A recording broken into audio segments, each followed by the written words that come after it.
Hello दोस्तों, Samsung का A22 phone है जिसके अंदर ग्राफिक्स बैकलाइट का प्रॉब्लम है।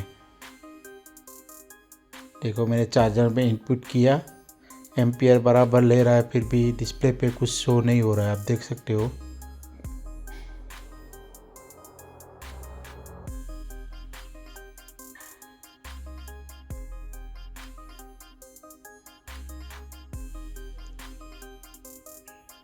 एक बार मैं आपको एम्पियर मशीन में भी दिखा देता हूँ। आप देख सकते हो 1.8 वोल्टेज ले रहा है, फिर भी बैकलाइट कुछ शो नहीं कर रहा है। इसका मतलब ये है कि फ़ोन ऑन है पर डिस्प्ले पे कुछ ग्राफिक्स नहीं दिखाई दे रहा है।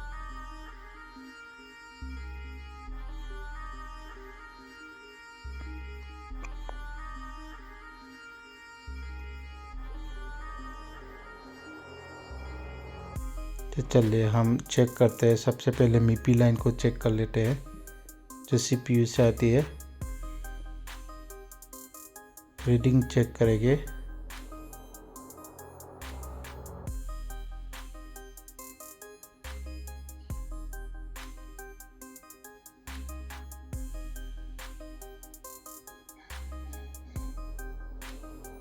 MIPI लाइन तो ऑलमोस्ट ओके है।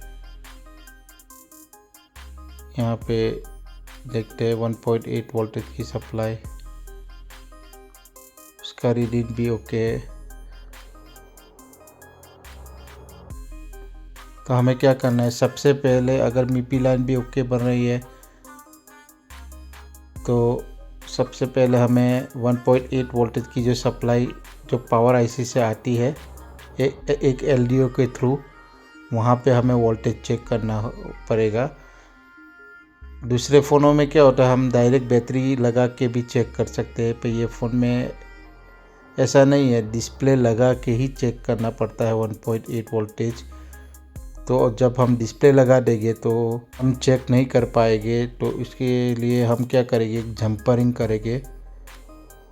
जंपर वायर से हम चेक करेंगे, जंपर लगा के कनेक्टर की पिन पे जो 1.8 वोल्टेज आता है वहाँ पे हम जंपर लगा देंगे और उसके बाद में डिस्प्ले का बेल लगा के चेक करेंगे कि 1.8 वोल्टेज आता है कि नहीं।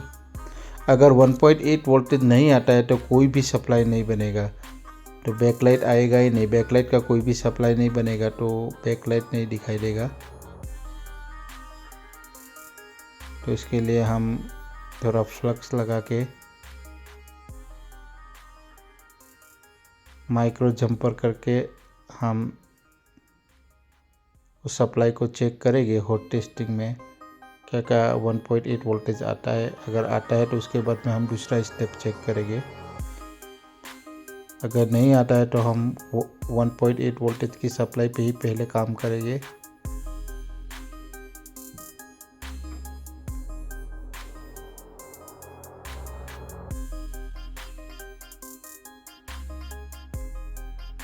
क्योंकि ये मॉडल में अगर 1.8 वोल्टेज चेक करना है तो डिस्प्ले का बेल लगाना ज़रूरी है। जब डिस्प्ले का बेल लगेगा तभी 1.8 वोल्टेज आएगा।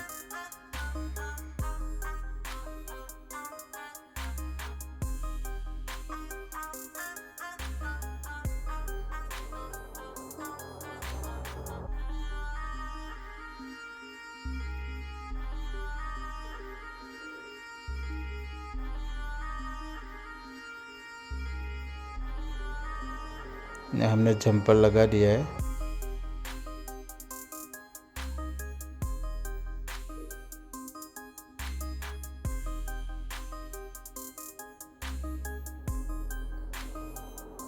जंपर को हम कट कर लेंगे और थोड़ा स्क्रैच कर लेंगे तो मल्टीमीटर से अच्छी तरह से हम चेक कर पाए।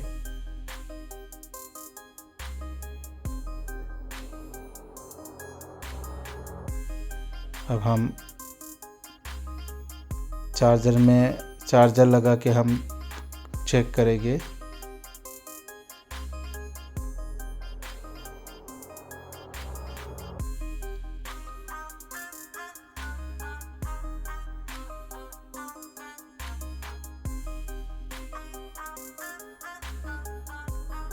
एक बार ऑन करके भी देखते हैं, ऑन करके भी चेक हो जाता है।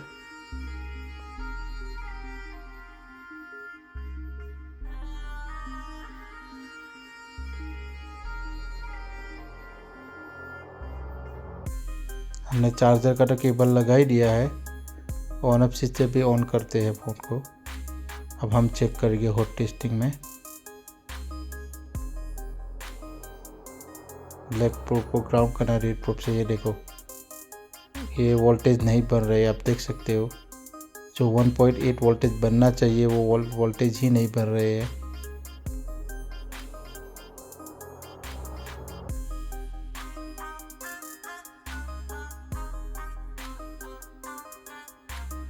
ये वोल्टेज पावर आईसी से एक एलडीओ के थ्रू आता है। ये वोल्टेज हो सकता है कि वो एलडीओ ख़राब हो गया हो। तो एक बार हम क्या करते हैं, बीप मैप में देख लेते हैं, डायग्राम में।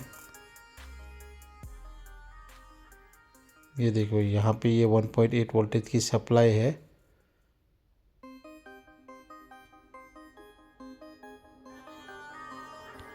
नंबर की पिन पे 1.8 वोल्टेज की सप्लाई आती है। हम देखें तो ये देखो, यहाँ पे ये रहा एलडीओ। ये एलडीओ से होते हुए आती है। सबसे पहले पावर आईसी से 2 वोल्टेज की सप्लाई आती है। उसके बाद में सीपीयू से ईएन मिलता है और उसके बाद में 1.8 वोल्टेज की सप्लाई हमारी जो डिस्प्ले कनेक्टर पे 8 नंबर की पिन पे आती है। हो सकता है कि शायद ये एलडीओ ही ख़राब हो गया हो। तो एक बार क्या करते हैं, हम उसका पीछे का बैक पैनल को निकाल के एलडीओ रिप्लेस करके देखते हैं। ये जो एलडीओ है वो एलडीओ को हम निकाल देंगे और दूसरा रिप्लेस करके देखेंगे।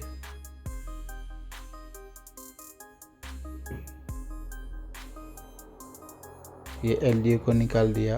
अब हम दूसरा स्क्रैप बोर्ड से हम निकाल लेंगे।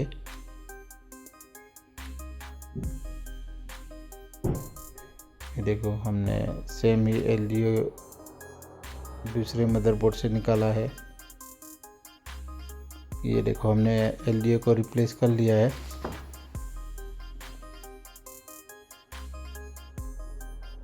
अब हम फ़ोन को ऑन करके चार्जिंग में लगा के हम चेक करेंगे कि क्या 1.8 वोल्टेज आता है कि नहीं। एलडीओ जब हमने नहीं रिप्लेस किया था तो वहाँ पे वोल्टेज नहीं आ रही थी 1.8 वोल्टेज। अब हम चेक करेंगे एलडीओ लगा देने के बाद। ब्लैक प्रूफ को ग्राउंड करना है, रेड प्रूफ से चेक करेंगे। ये देखो 1.8 वोल्टेज आ गया, आप देख सकते हो। उससे पहले ये वोल्टेज नहीं आ रहा था। अभी ये एलडीओ रिप्लेस करने के बाद ये वोल्टेज आ गया। हमारा शायद डिस्प्ले का भी प्रॉब्लम सॉल्व हो गया होगा।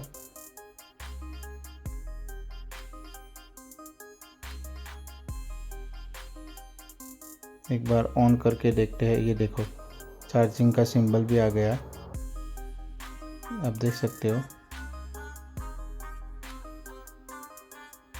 ऑन ऑफ स्विच प्रेस करके देखते, ये देखो।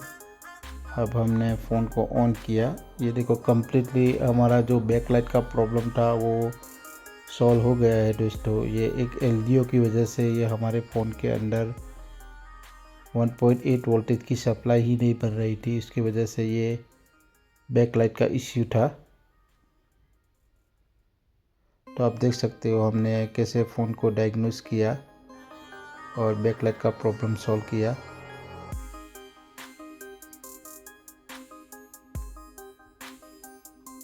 अगर दोस्तों वीडियो अच्छा लगता है तो लाइक और सब्सक्राइब भी कर दीजिएगा। ये देखो, हमारा फ़ोन कम्प्लीटली ऑन हो चुका है। वीडियो देखने के लिए धन्यवाद। Thank you for watching video.